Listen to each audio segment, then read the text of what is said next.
O professor Paulo Cruz, na live Análises Renais do dia 15 de maio de 2025, reage à entrevista de Bolsonaro para o portal UOL, diante de várias promessas que nem em seu mandato de 4 anos ele fez. O jornalista pergunta sobre o episódio que ele xingou Alexandre de Moraes em uma manifestação, e olha o que ele falou. Jair Bolsonaro fala de anistia 2026, fraude no INSS e mais. Simbora. Tudo isso e muito mais. Pô. Eu tenho certeza que se hoje voltasse, militar só no GSI. Nem na defesa botaria militar. Apesar de ser apaixonado pelo Braga Neto, faz excelente trabalho, entre outros. Mas é civil. Os ministros palacianos seriam mais experientes. Teria um militar lá também. Para um pouco aí. Vocês lembram quando durante o governo dele ele falava, né? Ele começa desde a campanha, tem lá vídeos de campanha dele falando, nós teremos ministros preparados e tal, e não sei o que, tal. Ele fala isso várias vezes durante a campanha. Durante o governo dele, ele fala, temos ministros técnicos, né? Aí ele fala e tal. Então, isso aí era propaganda do governo dele. Ele falar que os ministros dele eram técnicos. Né? Sem viés ideológico, não era isso que ele falava? Isso aí ele falou durante a campanha toda, durante o governo dele inteiro, ele ficava falando que o critério para ele ter escolhido os ministros dele era técnico, que as pessoas que estavam lá eram competentes.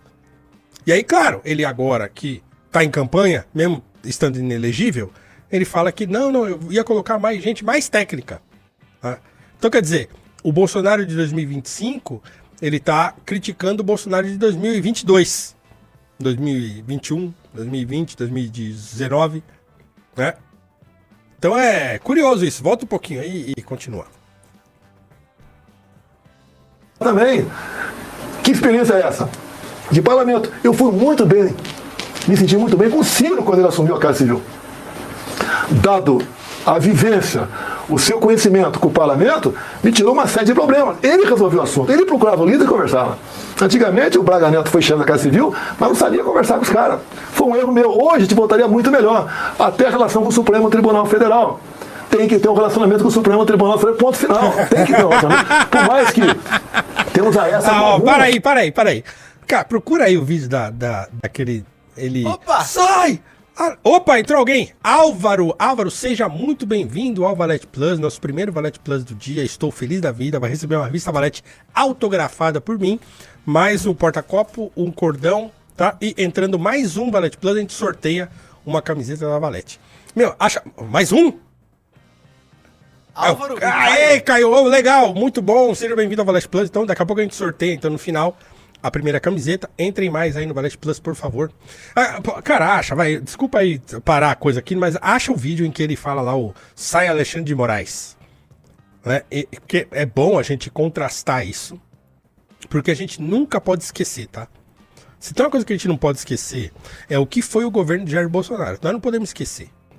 Em palavras, em atos. Esses dias recuperaram um vídeo meu lá na outra rede, lá no X, em que eu postei em 2020 dos bolsonaristas fazendo dancinha com caixão na Avenida Paulista. Tá? Então, assim, a gente não pode esquecer isso, pessoal. Assim, o que tem de vídeo, de coisa, de fala, de pronunciamento de Bolsonaro, de loucura, mostrando cloroquina para Ema, nós não podemos esquecer nada disso. Nada. Nós não podemos esquecer nada. Nenhuma vírgula que esse cara falou, nada. A gente tem que lembrar de tudo. Porque, isso aí que ele tá fazendo agora... né? Essa entrevista que é uma entrevista de campanha e que é típica de um político, tá? Ele não tá fazendo nada diferente do que qualquer um faria. Só que ele falar desse jeito agora, ele quer passar a impressão que ele não é aquela pessoa que a gente viu governar por 4 anos. Então a gente não pode esquecer. Você achou aí o vídeo? Então assim, esse cara que vai falar agora é o mesmo que agora tá falando. Não. Temos que ter relacionamento com o STF, sim. Então é esse mesmo cara aí que vai falar agora. Que uma pessoa um homem apenas turbe a nossa democracia e ameace a nossa liberdade. Dizer a esse ministro que ele tem tempo ainda para fazer direito. Tem tempo ainda de arquivar seus inquéritos. Ou melhor, acabou o tempo dele. Acabou o tempo dele. Não, isso acabou. Ele começa falando ele tem tempo, e o povo começa a se inflamar, e aí ele se empolga, e aí é onde ele, né, chuta o pau da barraca. Acabou o tempo dele. Vai. Deixa de ser canalha!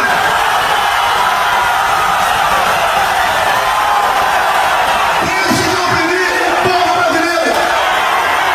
Deixe de censurar o seu Cara, povo! desgraçado ali do lado. Vai lá, faz essa aqui. Nós devemos, sim, o que eu falo em nome de vocês, Para um pouco aí. determinar Esse cara que tá do lado do narigudo ali, que é o... como é que é o nome? Abduche, né? É, alguma coisa assim. Tomé Abduche. Então, esse é o cara da chuva lá, que depois ficou aquela foto icônica dele na chuva nos acampamentos. Então, esse Bolsonaro aí é o mesmo que agora tá com aquele papo que tá nessa entrevista aí. Podemos voltar pra entrevista agora. Obrigado, viu, Guilherme, por recuperar tão rapidamente o vídeo. Mas, esse cara aí, volta um pouquinho, ele emagreceu, né? Esse negócio esse problema que ele teve aí, ele tava bem inchadão agora, atualmente. Mas ele emagreceu. O líder conversava. Antigamente o Braga Neto foi chefe da Casa Civil, mas não sabia conversar com os caras. Foi um erro meu. Hoje te voltaria muito melhor. Até a relação com o Supremo Tribunal Federal. Tem que ter um relacionamento com o Supremo Tribunal Federal. Ponto final. Tem que ter um relacionamento. Por mais que temos a essa com alguns. Aquele canalha lá do 7 de setembro que o senhor dirigiu ao Alexandre de Moraes, o senhor se arrepende? Não falaria de novo aqui. Não falaria? Não falaria. Mas ele realmente, se eu não me engano, foi logo após o Ramagem, né? Que ele foi. Que era um canalha e ameaçava, não vou mais cumprir decisão e tal. Foi desabafo. Não falaria mais. Não falaria mais. Nem teria mais. Meu Deus, cara! Não, para. Imagina um Bolsonaro. É que o Bolsonaro ele vive em estado alterado de consciência. Ele consegue Imagina- compreender tudo.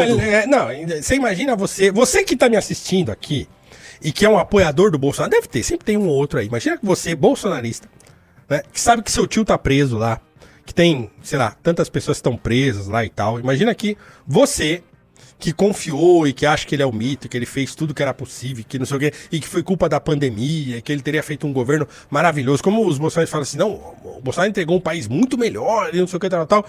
Né? Você que acreditou e que tava até um minuto antes de você assistir essa entrevista aí, achando assim, não, nós temos que destituir todos os ministros do STF, porque nós temos que ir pra cima, porque o STF ninguém presta, sei o que. Aí você escuta o sujeito que você apoia falando isso aí. Óbvio que ele tá falando isso aí em benefício próprio, claro, ele tá no fio da navalha. Né? Então, é mais um sinal de que esse sujeito é absolutamente indigno de confiança das pessoas. Quem confiou é porque é besta mesmo, né? Ou porque queria alguma coisa em troca. Eu posso dizer que nunca confiei, então, e vou continuar dizendo, eu dou graças a Deus de que eu jamais me deixei, como é que se fala? Seduzir por esse tipo de discurseria que ele fazia, e sempre mantive minha posição de achar que ele era mesmo uma desgraça.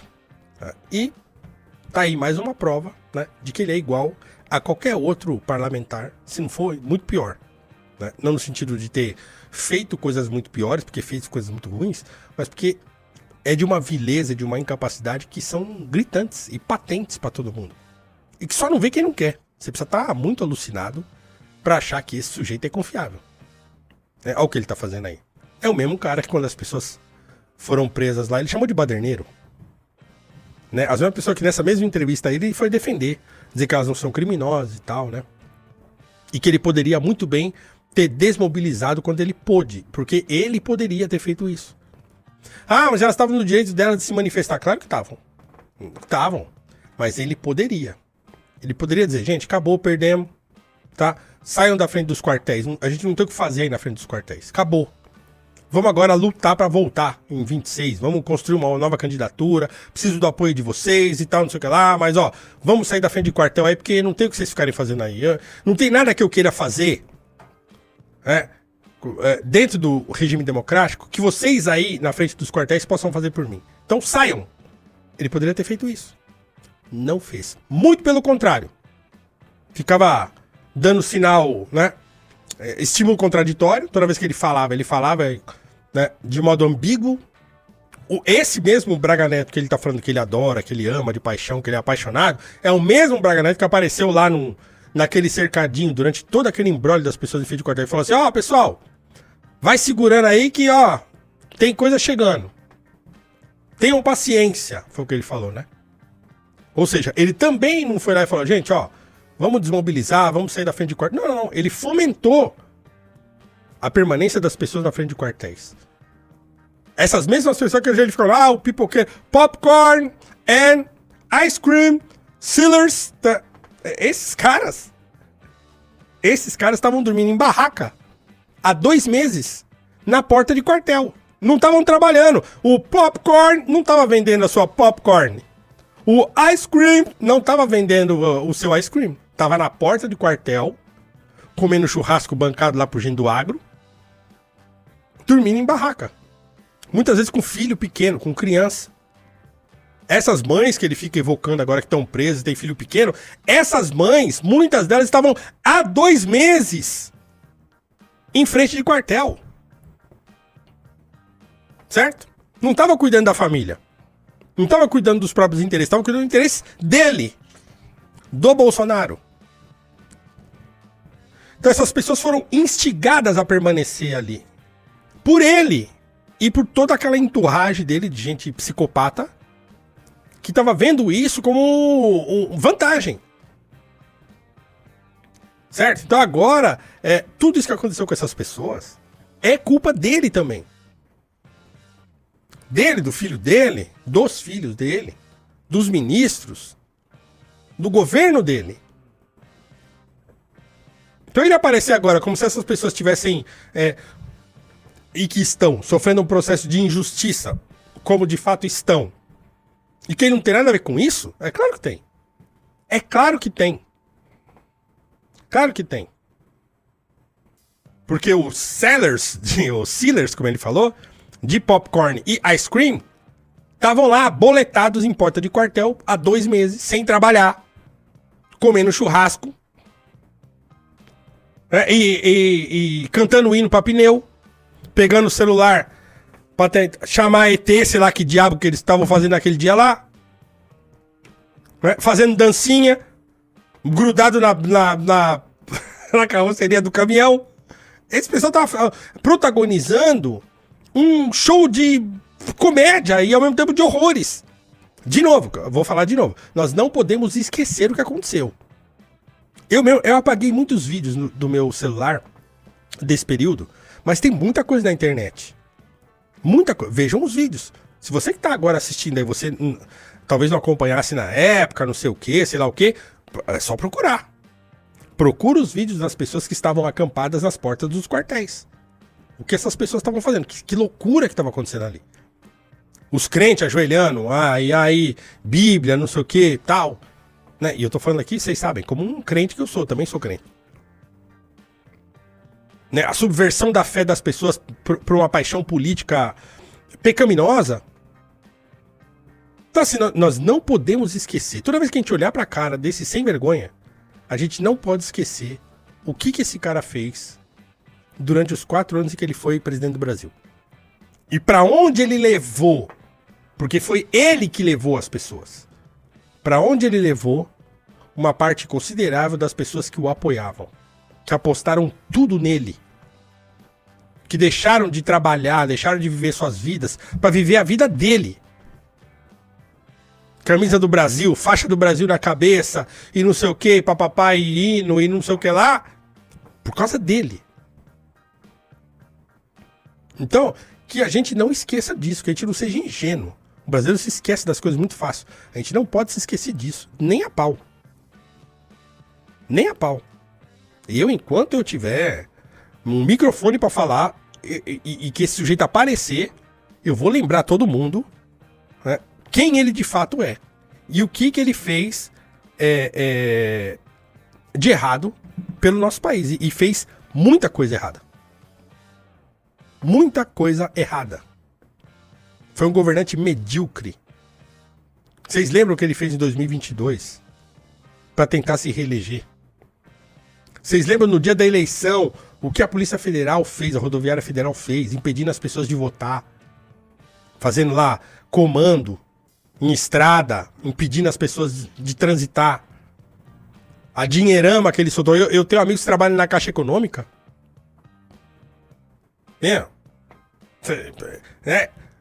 Tem um amigo gerente da Caixa Econômica que ele fala assim: rapaz, se você Se vocês soubessem o que tá acontecendo na Caixa, com essa coisa de liberar aí o Auxílio Brasil de não sei o que, o empréstimo de não sei o que lá, fizeram um monte de coisa para as pessoas botarem um dinheirinho no bolso e ir lá e votar nele. Isso aconteceu, isso não é loucura.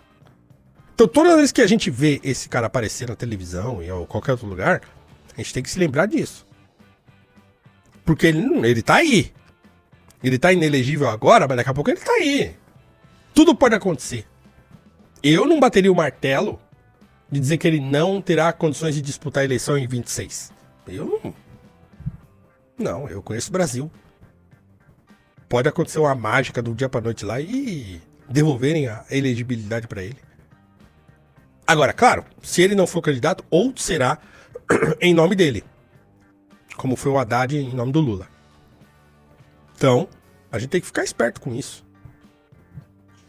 Tem que ficar esperto com isso. Ele fala mais alguma coisa aí? Acho que não, né? Falta, acho que Só pra acabar, vai lá. pra acabar, vamos ver. Para dentro do Alvorada. Tinha um cercadinho lá fora, onde a imprensa toda ficava ali a 3 metros com um binóculo em você. Não ia ter mais isso aí. Não ia ter mais cercadinho? Não, o cercadinho pode ter lá dentro, né? Mas não aceitar a provocação. Agora, Então, quer dizer, ele tá... tudo que ele falou nesse trecho dessa entrevista aí é meio que tentando se recolocar na disputa, né? Tentando reconhecer aquilo que muita gente criticou durante o governo dele, dizendo, não vou mais fazer isso. Agora, quando ele fala que ele não mais vai fazer isso, é por quê? Porque ele reconhece que essas coisas que ele fazia eram ruins, ou porque ele vai fazer diferente porque ele quer cumprir aquilo que as pessoas acham que seria melhor. Então a gente não pode ser ingênuo, ele está em campanha aí. As respostas dele são direcionadas a um objetivo que ele tem, que é ou de se tentar se eleger de novo, ou tentar emplacar um candidato dele. E aí, então, ele está adotando esse discurso. Alguém falou ali no chat, loop do Brasil. E é um loop mesmo. É um loop. A gente vê a história se repetindo. O Lula fez isso, agora ele faz isso, aí vem outro, aí vem e eles ficam chaveando. Eu tenho... A minha esperança para o Brasil não está nesses caras. Porque eu sei que nós temos uma missão. Se é que vocês me entendem. É a única maneira que eu vejo da gente tentar desviar o país dessa rota de abismo atrás de abismo. Gostou do vídeo? Para mais conteúdo como esse, se inscreva no canal. E não se esqueça de deixar o seu like e ativar o sininho para não perder nenhum conteúdo e se manter informado.